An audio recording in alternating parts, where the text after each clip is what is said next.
guys, for today's video, we will be visiting Solaire Resort North and we are going to have a walkthrough of Yakumi. I know that a lot of people have kept asking me, what's Yakumi? Is it worth it? Okay ba? This time we'll be able to answer. So we went on a Sunday to try out their Sunday brunch and grabe, ang dami-daming choices. So this is actually their dessert room and ang ganda lang ng steps papasok, feeling mo talaga para kang nasa Japan. Well, feeling ko lang naman yon, okay? This is just my opinion. But the place feels like authentic Japanese, and I may be wrong because I haven't been to Japan, but I really, really like how the place looks, how the ambiance is. Ayan yung mga choices ng dessert nila, ang dami. But one thing is for sure, kung matcha lover ka, this is heaven for you kasi ang daming matcha options. Meron din sila ng mga black sesame and it is just so good. I actually tried every single one of the desserts that you can see here and it was amazing. Then syempre, I made sure to get one of each ng matcha for my husband because he loves matcha. Tapos ang nakakatuwa, merong name, may explanation. Like this is matcha cookie. These are the mochi, which I also tried out. I didn't super love it, pero it is worth an experience. So, hindi ka naman parang maguguluhan na, hala, anong isusubukan ko? Ano to? Ano yan? Kasi every single one has a nameplate, tapos may short explanation of what you can expect. Meron din naman silang staff who's more than willing to explain things for you. What amazed me is that none of them were condescending or, patronizing.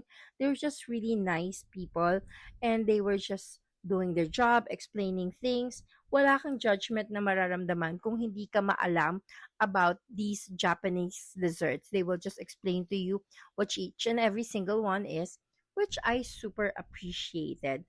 Mas grabe, itong cake na to, it would have been super nice kung milk chocolate siya, pero medyo on the dark side siya. Then they also have nitrogen ice cream, which my husband tried, but unfortunately, sobrang busog ko na, hindi ko na siya nasubukan. Pero sabi ng husband ko, okay din naman daw yung lasa. Tapos ayan, I'm showing you guys the name para at least hindi nyo na tatanungin sa akin kung, uy, ano ba to, ano ba yan? Surprisingly, the strawberries were actually sweet. Normally, medyo maasim siya eh. That's one thing about strawberry that I realized. Matamis yung strawberry when it's already a jam or a paste. Pero the fruit itself, you really have to be picky kasi most of the time maasim siya. Buti na lang the ones here, quality and very sweet. Ayan po.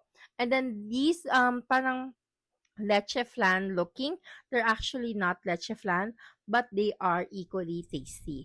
And then here, you can see my panganay looking at his ramyun options. As I explained, very helpful po yung staff. They will explain to you ano yung process, ano yung may expect mo, ano yung iba-ibang options that are available. And as mentioned earlier, ang dami pong options. Even from the rolls, ang dami na niya. Like what you can see. And then, meron din po yung mga sushi, sashimi, ang fresh. As in, wala kang maaamoy na lansa. So, nakakatuwa kasi, di ba, normally may amoy siya, parang, hindi okay.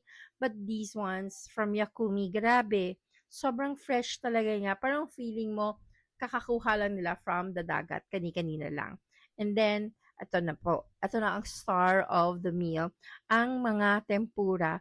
Normally, when you go to a buffet, this one is always empty. As in, mag-aantay ka ng matagal.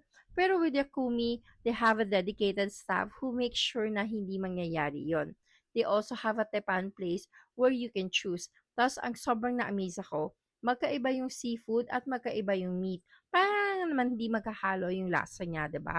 So, dito, I made sure to order my scallops, my shrimps, my salmon, and it was cooked to perfection. Hindi siya overcooked, hindi din siya undercooked.